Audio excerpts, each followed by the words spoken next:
Welcome back to the Team to Beat Miami Heat basketball channel. The Miami Heat defeated the Phoenix Suns last night 104-96.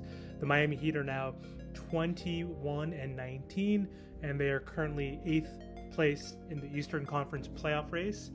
The Heat have tied their best record of the season, which is 2 games above 500. The Heat ended their 5-game West Coast road trip with a 3-2 record. The Heat bounced back after a terrible, horrendous, embarrassing loss to the Los Angeles Lakers, who are without LeBron James, Lonnie Walker, and Anthony Davis. So happy the Heat were able to bounce back against the Suns.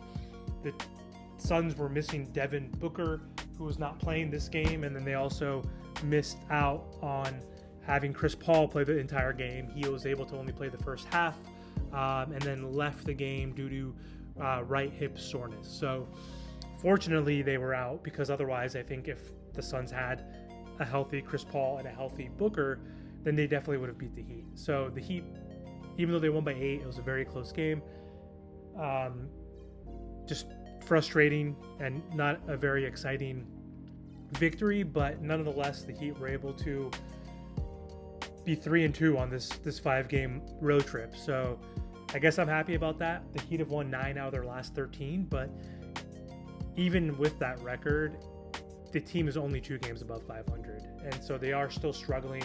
And so just a tough season to root for this team.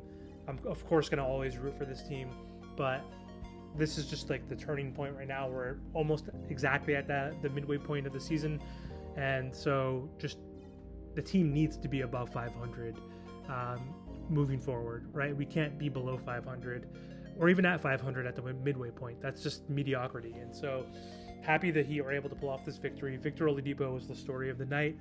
Victor had an amazing game off the bench. He had 26 points, and this was a career high for him coming off the bench.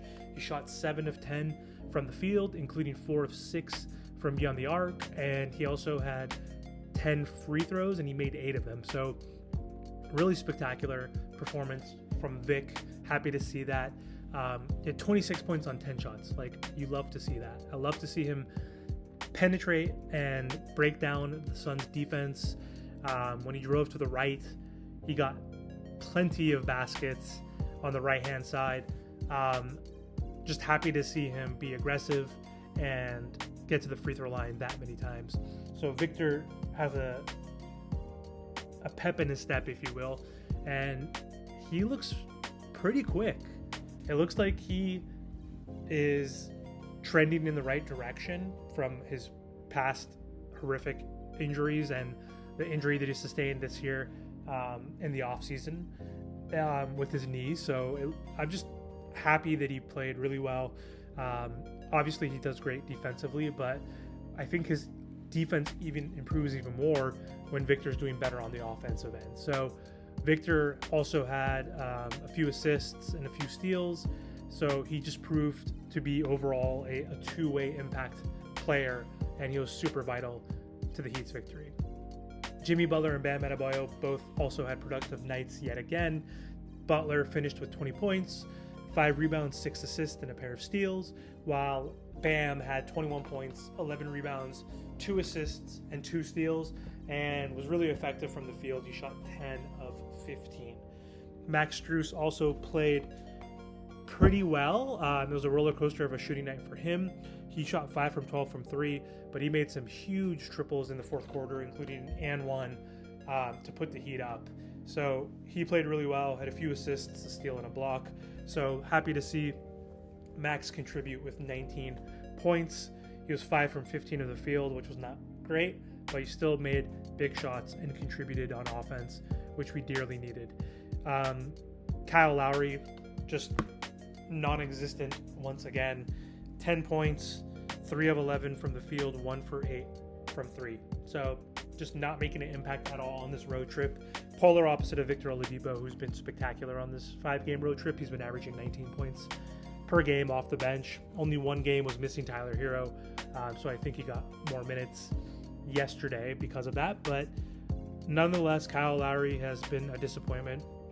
again, and just not really providing the value that we need and the playmaking that we need. We can get the playmaking from Bam, from Jimmy, from Victor now, even from Gabe Vincent, who's also been struggling again. Like as of late, he played 27 minutes, only 6 points, 4 rebounds, 3 assists, but he was 2 from 10 from the field, 2 from 8 from 3.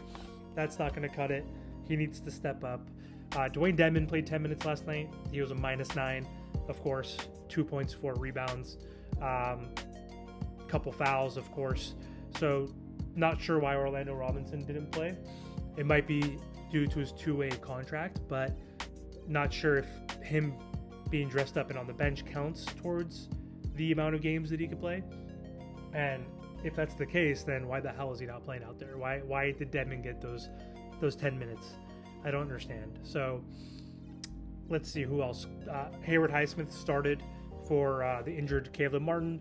He had 0 points, 7 rebounds, 0 for 6 from the field, 0 for 4 from 3, and had a couple turnovers, so not a great game from him. So yeah, just happy the Heat were able to pull off this victory. The Suns were led by DeAndre Ayton, who had 23 and 14. Torrey Craig was pretty impactful as well, finishing with 17 points, 9 rebounds on 7 of 11 from shooting. Mikal Bridges did well. He didn't shoot the best, but he had 15 points, 4 rebounds, 7 assists, and 2 steals. So they played pretty well without having Booker, and for missing Chris Paul. He finished the game with 5 points and an assist and a steal in 12 minutes. So pretty good performance from the Suns. You know, I thought we could have lost this game, which would have been really sad to lose this game. But yeah, both teams struggled with their half-court offense. They both were pretty much just underwhelming when it came specifically to the half-court points per possession. You know, the Heat are the last team in points per game, and so they average 109. They weren't even able to get that tonight. So the Heat shot 42% from the floor, which is not bad, but they shot 31% from 3, which is just terrible. The Heat shot 42% from 3 as a team last year. This year they're in the low 30s, so that trend has continued.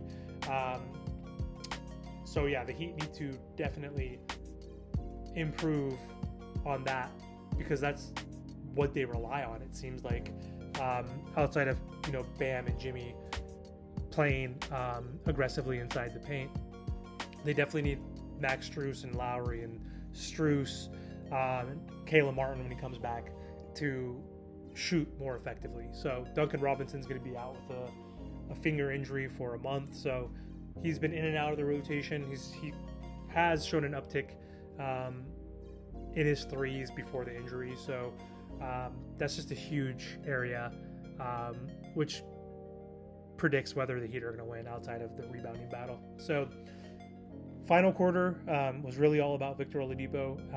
He had 10 of his 26 points in the final quarter, including a one-handed slam that made it 89-75 with 7 minutes left to go, as well as with a step-back triple over Craig with less than 2 minutes left that made it a 10-point lead. So Heat were up double digits, almost blew it, but they were able to hold on.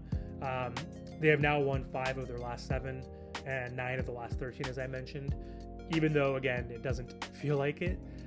Now they enter the toughest part of their schedule, and that's going to begin with playing against the red-hot Brooklyn Nets, who have won 13 of their last 14 and 17 of their last 19 tomorrow night. So we'll see. If we can pull out this victory somehow, I might become a believer again in this team, not as a contender, but as a legit playoff team. So we shall see. So thanks again for watching the video. Don't forget to like, comment, subscribe. I'll talk to you guys soon.